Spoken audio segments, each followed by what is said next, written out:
Bon plan de placement du coup, donc la deuxième partie de cette émission avec Vincent Kutkovitz. Bonjour Vincent. Bonsoir Nicolas.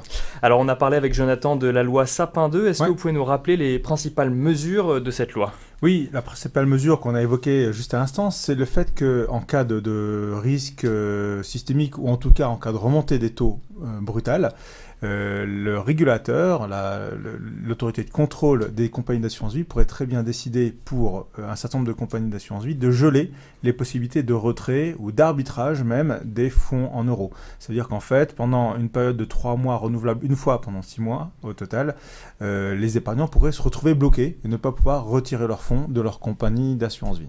Donc si je comprends bien, les fonds en euros ne sont plus un bon plan placement. Alors c'est plus un bon plan placement, sauf à trouver quelques fonds en euros qui ont des moteurs qui permettent de sortir de la logique d'obligation d'État.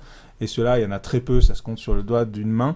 Il y a quelques fonds comme ça, notamment assis sur l'immobilier d'entreprise en France, qui permettent en fait d'avoir un moteur qui est lié à l'immobilier d'entreprise, qui fait que s'il y a une remontée des taux, ils ne seront pas menacés. Leur moteur de performance ne sera pas menacé par cette remontée des taux et donc ne devrait pas être concerné par les risques sur les compagnies d'assurance vie de se voir empêcher de retirer ses fonds. Mais le risque existe quand même, malgré tout. Alors, il y a une autre manière d'éviter ou du moins de contourner ce risque, c'est les contrats d'assurance vie au Luxembourg. Tout à fait. En fait, depuis que la loi Sapin 2 a été présentée en première lecture puis en deuxième lecture, il est vrai qu'il y a quelques centaines, on pense qu'aujourd'hui il y a quelques centaines de gros épargnants français qui ont décidé de transférer leurs fonds sur des contrats d'assurance vie au Luxembourg. Alors effectivement, on peut se demander aujourd'hui, est-ce que ça s'adresse à tout le monde? Quels sont les avantages en fait de ces contrats d'assurance vie? Et finalement, est-ce que ça ne concerne pas uniquement les gros patrimoines? Donc, et alors justement, je crois que vous êtes venu avec une infographie pour nous présenter les différents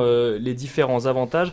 Est-ce que déjà ça protège réellement par rapport à l'assurance vie française? Alors, tout à fait. Déjà, la loi Sapin 2 n'existe pas au Luxembourg. Même si demain, il y avait un risque équivalent à celui qui pourrait exister en France, les dispositions sont complètement différentes. Quoi qu'il en soit, une première question que se sont posées les Français qui ont transféré leurs fonds sur des contrats d'assurance au Luxembourg, c'est de savoir est-ce que la loi Sapin 2 peut s'étendre à des fonds logés dans une compagnie d'assurance vie luxembourgeoise. Là, il y a deux cas qui se présentent. Le premier cas, s'il s'agit d'une filiale française d'une compagnie d'assurance vie. Alors, si la maison mère est en difficulté en France, il est probable que la filiale au Luxembourg soit également en difficulté. Donc, ce n'est pas une garantie.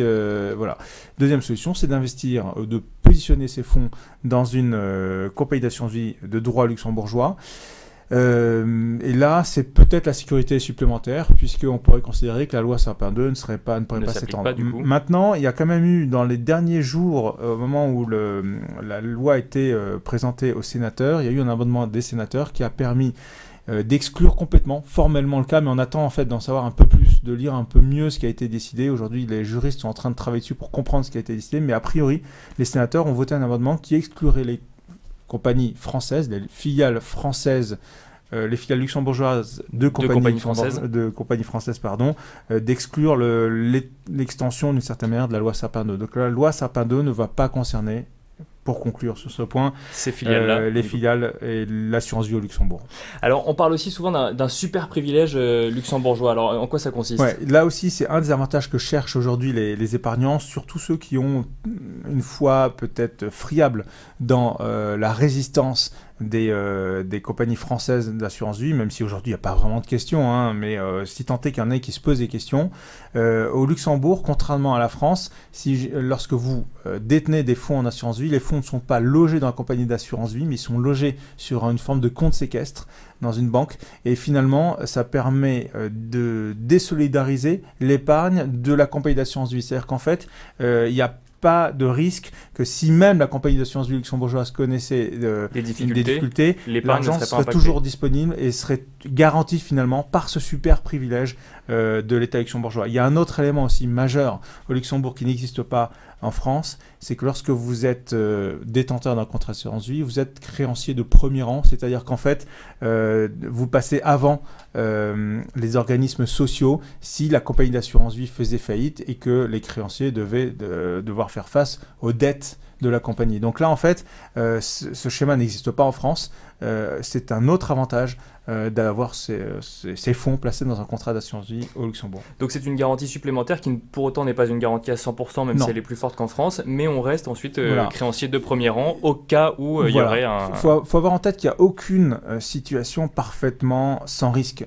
Si demain l'Europe traversait une crise majeure de nouveau, comme elle a pu la traverser au moment de la crise sur la dette souveraine, et qu'on allait peut-être plus loin dans cette crise-là, même si sur le papier on a des super privilèges, des garanties d'État, etc., il faut avoir en tête que si à un moment les États sont obligés de prendre des mesures pour protéger leur économie, leur système bancaire et d'assurance, ils seront peut-être obligés temporairement de mettre fin à une possibilité de retrait. Ça ne veut pas dire qu'on perdra tout, mais il faut avoir en tête que le risque zéro n'existe pas. Et alors, un autre avantage de l'investissement au Luxembourg, sans faire la promotion du Luxembourg, c'est que je peux investir en euros, mais je peux investir en dollars également. Voilà, alors là, on touche à un autre élément qui peut aujourd'hui rassurer certains épargnants qui ont des patrimoines importants. Imaginons que par exemple le scénario politique de mai 2017 est inconnu à ce stade, qu'un candidat qui remporte les élections soit un candidat qui souhaite sortir de l'euro. De cette manière-là, l'euro serait attaqué. Peut-être que, ou alors on voit aussi que dans le contexte actuel que le dollar est plutôt en position de force face à l'euro. Certains épargnants souhaitent diversifier en tout cas la devise dans laquelle est exposée, dans laquelle est libellée leur épargne. Et donc là, contrairement à un contrat d'assurance vie en France, où nécessairement votre contrat d'assurance vie est libellé en euros, au Luxembourg, vous pouvez choisir librement de convertir d'une certaine manière votre épargne tout en restant dans le cadre de l'assurance vie, avec le cadre fiscal avantageux que ça représente, de libeller dans la devise à laquelle on croit ou dans laquelle on souhaite s'exposer ou dans les devises auxquelles on peut s'exposer. Évidemment, les principales devises qui sont proposées généralement, ce sont la livre sterling, le dollar, éventuellement le yen.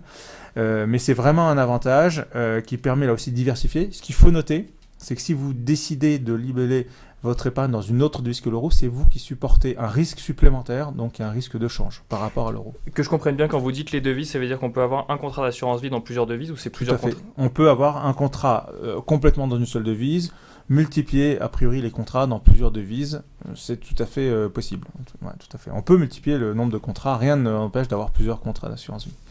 Et qui peut alors bénéficier de ces assurances vie au Luxembourg ? Alors jusqu'à présent, les contrats d'assurance vie au Luxembourg étaient vraiment destinés au très gros patrimoine. On parlait de plusieurs centaines de milliers d'euros, voire plusieurs millions, ou en tout cas 1 million d'euros. Aujourd'hui, ça se démocratise.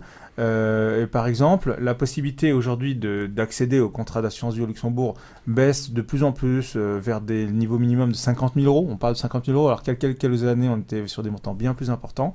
Et puis, il y a un autre élément qui est intéressant dans le cas des contrats d'assurance vie au Luxembourg, notamment quand on a un patrimoine financier conséquent, on peut obtenir des produits financiers sur mesure, ce qui n'est pas le cas ou difficilement atteignable en France, où il faut minimum 1 million d'euros pour pouvoir demander à sa compagnie d'assurance vie de construire un produit exclusivement pour soi.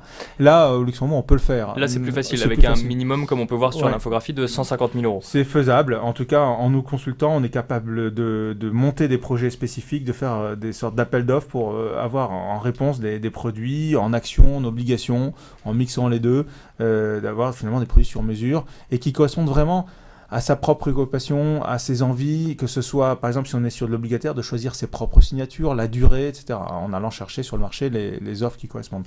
Donc ça, c'est possible. À partir de 150 000 euros, on peut faire des produits sur mesure. Donc finalement, oui, le contrat d'assurance vie s'adresse plutôt à des patrimoines importants. Maintenant, les précautions qu'on souhaite prendre en allant au Luxembourg, et avoir accès aux différentes solutions pour protéger son épargne concerne finalement un grand nombre de gens aujourd'hui, puisqu'on peut y accéder à partir de 50 000 euros. Maintenant, pour profiter à plein des effets, il vaut mieux avoir plusieurs centaines de milliers d'euros à placer. Donc si je comprends bien, Jonathan nous disait qu'il fallait sortir des fonds euros, vous nous dites qu'il faut aller au Luxembourg, des fonds qui sont parfois peut-être un petit peu moins généreux que les fonds français. Oui, alors les fonds en euros sont généralement moins généreux, c'est-à-dire qu'on ne va pas au Luxembourg pour bénéficier d'un bon fonds en euros. Généralement, les rendements des fonds en euros sont moins attractifs qu'en France. Donc logiquement, on va plutôt aller chercher des placements de type obligataire, des fonds.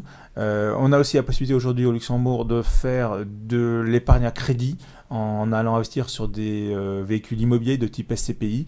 Là aussi, il y a des solutions très attractives, mais c'est en général pas pour les fonds euros qu'on va au Luxembourg, même si on peut en bénéficier pour une partie de son épargne. Merci beaucoup Vincent Petkovic. Avec plaisir. Merci à vous de nous avoir suivis et je vous donne rendez-vous le mois prochain pour un nouveau numéro de Parlons Placement. Merci.